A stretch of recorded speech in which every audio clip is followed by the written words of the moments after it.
আসসালামু আলাইকুম। শিল্পী হাউস ব্লগ থেকে ভিডিওটি শুরু করলাম। সবাই কেমন আছেন প্রিয় আপু ভাইয়ারা? তো আশা রাখছি সবাই খুব ভালো আছেন, আমিও ভালো আছি। তবে এখন ভালো আছি, পরে ভালো থাকবো কিনা জানি না। তো একসময় সব কিছুই আপনাদের সাথে শেয়ার করব, বলবো। তো এখন এই যে সকালবেলা আর কি, সকাল বলতে কি এখন মনে হয় 11টার মতনই বাজে। আজকে স্কুল বন্ধ, একটু দেরি করে ঘুম থেকে উঠছি। তো এখন আর রুটি বানাতে ইচ্ছে করলো না, ভাবলাম যে একটু চাপড়ির মতন বানিয়ে নিই। তারপর হচ্ছে এই যে চাপড়ির মতন একটু বানাচ্ছিলাম। এখানে কাঁচামরিচ আর হচ্ছে পেঁয়াজ এগুলো দিলে হয়তো ভালো লাগতো। তা তন্নি আর কি একটু মিষ্টি জিনিস পছন্দ করে, তাই একটু এখানে একটু চিনি, গুঁড়া দুধ এগুলো দিয়ে আমি চাপড়িটা বানিয়ে নিতে আসছিলাম। তো এইভাবেই বানিয়ে নিব। আর হচ্ছে দুপুরে রান্নাবান্না শেষ করছি, মানে ডাল ভুনা করা হয়েছে, সবজি আছে, তারপর ভাত রান্না করা শেষ।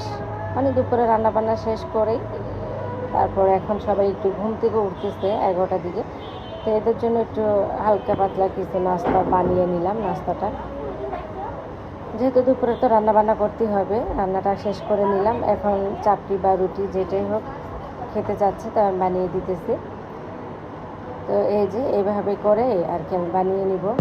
তো আমার ভিডিও অনেকে দেখে, মানে লাইক দিতে ভুলে যায়। প্লিজ মনে করে লাইকটি দিয়ে যাবেন। আর যারা এখনও সাবস্ক্রাইব করেনি, তো মনে করে আর কি সাবস্ক্রাইবটি করে যাবেন। অনেকে ভুলে যান, তাই বললাম। আর হ্যাঁ, লাইকও দিবেন। আপনাদের একটি লাইক আমার প্রিয় আপু ভাইয়াদের কাছে পৌঁছে যাবে, সবাই দেখতে পারবে মানে আমার এই ব্লগটা। তো এই তো এইভাবে আর কি চাপড়িগুলো বানিয়ে নিতেছিলাম। তেল দিচ্ছি না, মানে তেল ছাড়াই এভাবে বানিয়ে নিব। তেল তো অনেক এমনিতেই খাওয়া হয়, তরকারিতে যখন তেল দিই তো মানে এমনিতে খাওয়া হয়। তাই ভাবলাম যে সব কিছু তেল খাওয়াটা ঠিক না, চাপড়িগুলো তেল ছাড়াই আর কি ভাজতেছি। এভাবে লাল লাল করে একটু ভেজে নিয়ে নিতেছিলাম আর কি। আসলে মনটা ভালো নেই, অন্য একটা বিষয় নিয়ে মনটা খুবই খারাপ।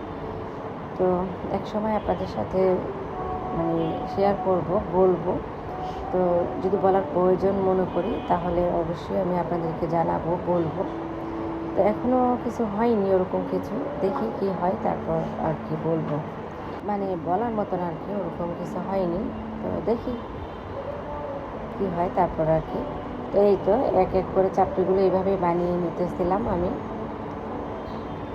একটু চা বানাবো, চা দিয়ে আর কি খাবো। মাথাটাও ব্যথা করতেছিল। সকালেই উঠছে, আমি সবার আগেই উঠে নামাজ কালাম শেষ করে এরপরে রান্নাবান্না শেষ করলাম। তারপরে এখন একটু দেরি করে সবাই উঠতেছিল, তাই আর কি গরম গরম বানিয়ে দিলাম, এখন খাবে। তো এখন আমি তন্নিকে দিতেছি। তারপর তন্নির বাবা উঠে গেছে ঘুম থেকে, তাকেও আমি দিব। সে আবার এখন ব্রাশ করতেছে এই আর কি। তারপর তন্নিকে দিয়ে আসি নাস্তাটা। আর হচ্ছে এইটা আবার তারপরের দিনের কিছুটা ভিডিও করেছিলাম, ওই কিছুটা ভিডিও করে তারপরে যে আজকে ভিডিওর সাথে দিয়ে দিলাম। অল্প একটু করেছিলাম।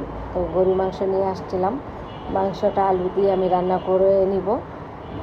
আর হচ্ছে সিম নিয়ে আসছিলো আমার হাজব্যান্ড, তো সিম দিয়ে, সিম আলু আর হচ্ছে রুই মাছ দিয়ে রান্না করে নিতে আসি। এটা কিন্তু তারপরের দিনের ছিল। তারপর হচ্ছে এই রান্নাবান্না শেষ করে এই যে এটা আমি খাচ্ছিলাম দুপুরে খাবার টাবার।